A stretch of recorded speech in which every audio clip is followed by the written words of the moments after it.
SSC Constable 24,369টা post ওলাইছে।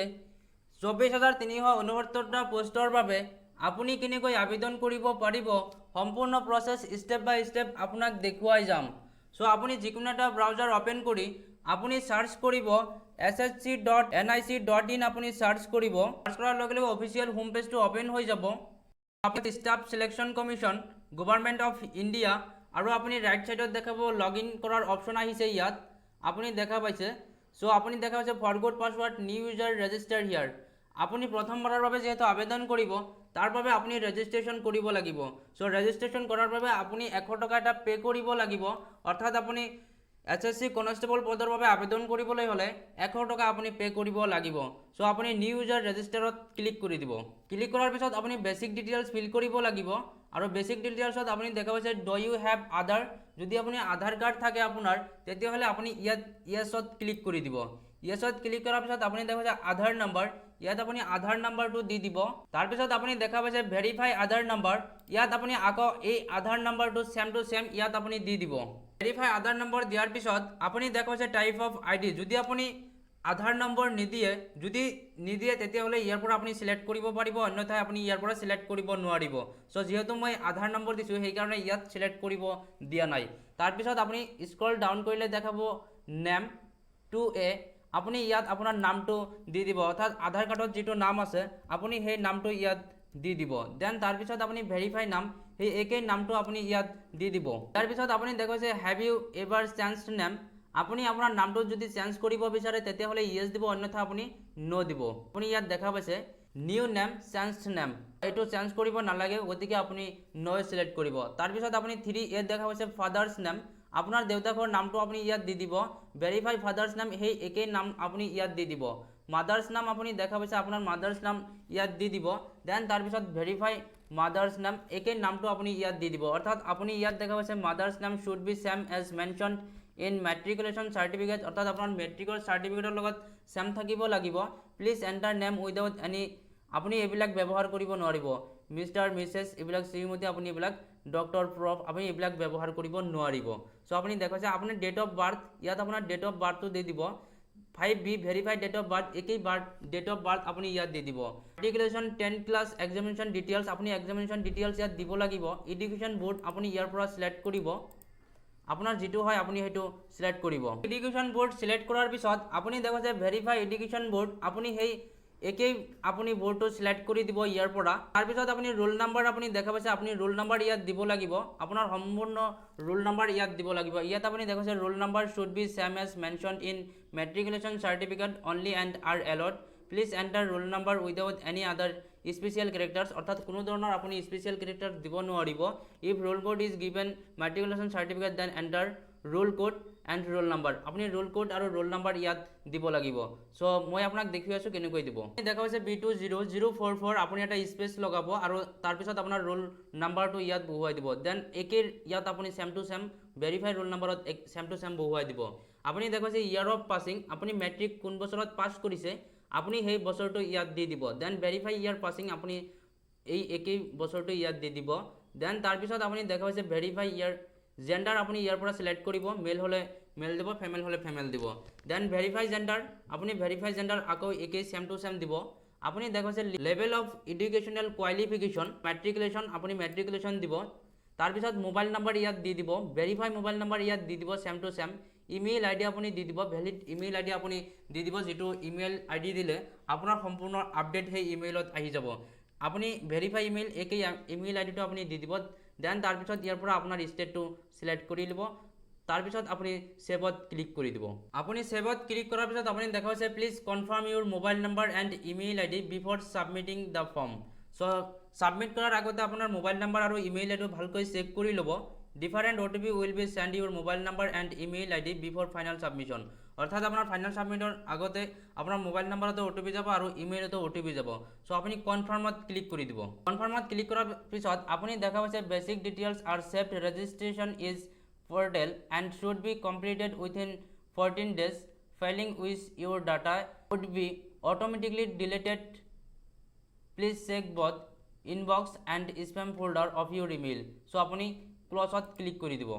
Then তাৰপিছত আপুনি দেখাইছে your registration portal and should be completed 14 days failing so' deleted and please log in to complete your registration number আপুনি ইয়াত registration নাম্বাৰটো দেখা পাইছে চ' আপুনি ৰেজিষ্ট্ৰেশ্যন নাম্বাৰটো কপি কৰি ল'ব দেন তাৰপিছত আপুনি অকেত ক্লিক কৰি দিব আপুনি অকেত ক্লিক কৰাৰ পিছত আপোনাৰ সন্মুখত আকৌ এনেকৈ লগ ইন কৰাৰ অপশ্যন আহি পৰিব চ' আপুনি ইয়াত আপোনাৰ ইউজাৰ নেম আপুনি তাতো দেখা পাইছিল চ' আপোনাৰ ইমেইল আইডিটো আপোনাৰ ইউজাৰ নেম আহি পৰিব আৰু পাছৱৰ্ড আপোনাৰ ইমেইলত আহি পৰিব আপোনাৰ ইমেইল চাই আপুনি ইয়াত পাছৱৰ্ড বহুৱাই দিব দেন আপুনি কেপচা দেখা পাইছে ইয়াত আপুনি কেপচা বহুৱাই দিব দেন তাৰপিছত আপুনি লগ ইনত ক্লিক কৰি দিব আপুনি লগ ইনত ক্লিক কৰাৰ পিছত আপুনি দেখা পাইছে ৱেলকাম নামটো ইয়াত আহি পৰিছে dear candidate this your first log in please change your password so' আপুনি ইয়াৰ পৰা আপোনাৰ পাছৱৰ্ড চেঞ্জ কৰিব পাৰিব ইমেইল আইডি আপুনি দেখাব ইউজাৰ নেম আপুনি দেখা পাব ওল্ড পাছৱৰ্ড অৰ্থাৎ আপোনাৰ ইমেইলত যিটো পাছৱৰ্ড আহিছে আপুনি সেই পাছৱৰ্ডটো ইয়াত দি দিব এণ্ড নিউ পাছৱৰ্ড আপুনি ইয়াত দি দিব আৰু কনফাৰ্ম পাছৱৰ্ডটো দি দিব আৰু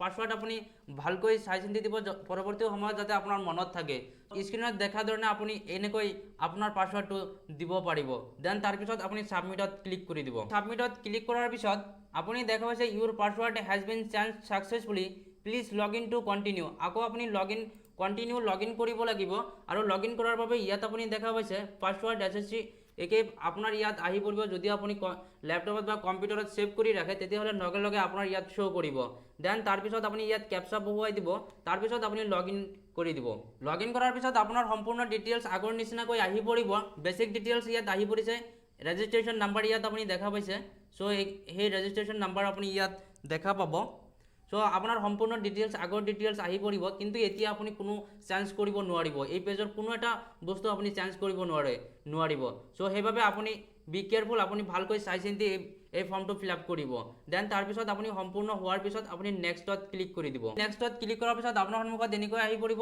এডিশ্যনেল এণ্ড কণ্টেক্ট ডিটেইলছ আপুনি এই ডিটেইলছ ফিল কৰিব লাগিব কেটেগৰী আপুনি জেনেৰেল আপোনাৰ যিটো হয় EWS হ'লে EWS দিব OBC হ'লে OBC দিব ST হ'লে ST দিব SC হ'লে ST দিব আপোনাৰ যিটো হয় আপুনি সেইটো সিলেক্ট কৰিব ভেৰিফাই কেটেগৰী আপুনি একেই কেটেগৰী সিলেক্ট কৰিব লাগিব দেন তাৰপিছত আপুনি নেশ্যনেলিটি ইণ্ডিয়ান আপুনি ইয়াৰ পৰা সিলেক্ট কৰিব সিটিজেন অফ ইণ্ডিয়া দেন তাৰপিছত আইডেণ্টিফিকেশ্যন মাৰ্ক আপোনাৰ যদি কোনো ধৰণৰ শৰীৰত কোনো ধৰণৰ কিবা থাকে বা কিবা কটা চিঙাৰ দাগ থাকিলে আপুনি সেইটো ইয়াত দিব পাৰে চ' মই লিখিছোঁ I have no identification mark so' ইয়াত আপুনি দিব পাৰে দেন তাৰপিছত আপুনি দেখা পাইছে are you have person with benchmark disability আপুনি যদি শাৰীৰিকভাৱে অক্ষম হৈ যায় তেতিয়াহ'লে আপুনি য়েছ ক্লিক কৰিব অন্যথা আপুনি নট ক্লিক কৰিব টাইপ অফ ডিজেবিলিটি আপুনি কোনটো হয় সেইটো আপুনি দিব পাৰিব যদি আপুনি য়েছত ক্লিক কৰে তেতিয়াহ'লে সেইটো আপুনি দিব লাগিব অন্যথা আপুনি ইয়াত দিব নালাগে দেন তাৰপিছত এইবিলাক আপুনি মেণ্ডেটৰী নহয় আপুনি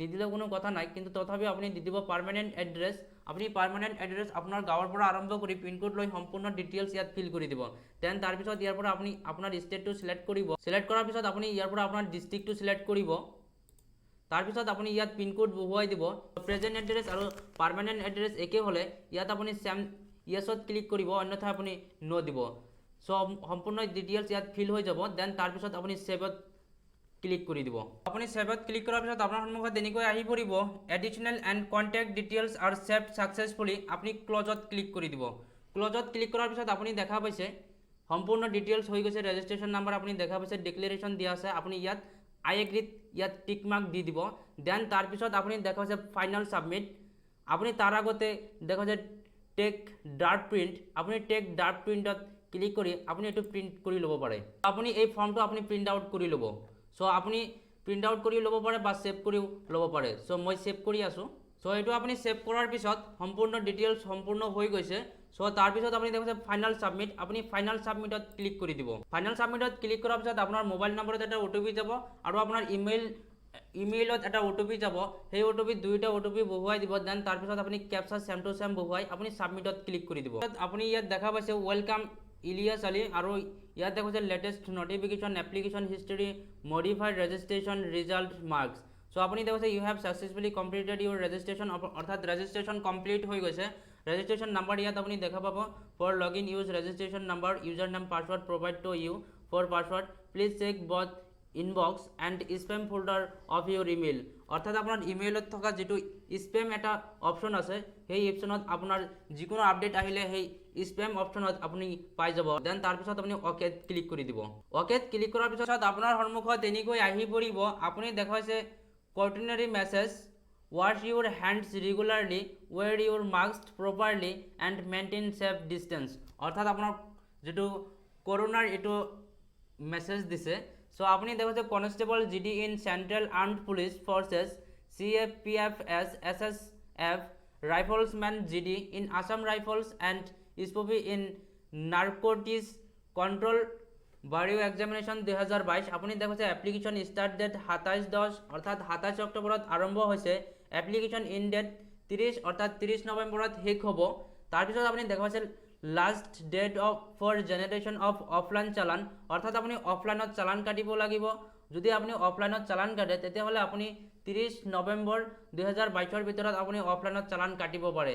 আৰু last date of making online fees payment, যদি আপুনি অনলাইন ফিজত পেমেণ্ট কৰিব বিচাৰে তেতিয়াহ'লে আপুনি 1 ডিচেম্বৰৰ পৰা আপুনি এইটো কৰিব পাৰিব। ইয়াত আপুনি দেখাইছে 1 ডিচেম্বৰ আপ টু অৰ্থাৎ 1 ডিচেম্বৰত আপুনি এইটো কৰিব লাগিব। ইয়াত আপুনি দেখাইছে 1 ডিচেম্বৰ। সো আপুনি ইয়াত ডেট ধৰি দিয়া হৈছে। আৰু যদি আপুনি অফলাইনত কৰে last date for fees payment through challan of SBI, আপুনি SBIৰ জৰিয়তে আপুনি চালান কাটিব পাৰে। অফলাইনতো কৰিব পাৰিব, অনলাইনতো কৰিব পাৰিব। সো চালান কেনেকৈ কাটিব পাৰে মই নেক্সট প্ৰচেছ দেখুৱাম, যদি সম্ভৱ হয় আপোনাক দেখুৱাবলৈ চেষ্টা কৰিম। সো বন্ধুসকল এনেকৈ আপুনি SSC কনষ্টেবলৰ বাবে আবেদন কৰিব পাৰিব। সো এনেকৈ আপুনি ৰেজিষ্ট্ৰেশ্যন কমপ্লিট কৰিব। সো বন্ধুসকল ভিডিঅ' এইখিনিয়ে। যদি ভিডিঅ'টো অলপ হেল্পফুল লাগে লাইক কৰিব আৰু আপোনাৰ বন্ধুসকলৰ লগত শ্বেয়াৰ কৰিব এণ্ড ছাবস্ক্ৰাইব কৰিবলৈ নাপাহৰিব।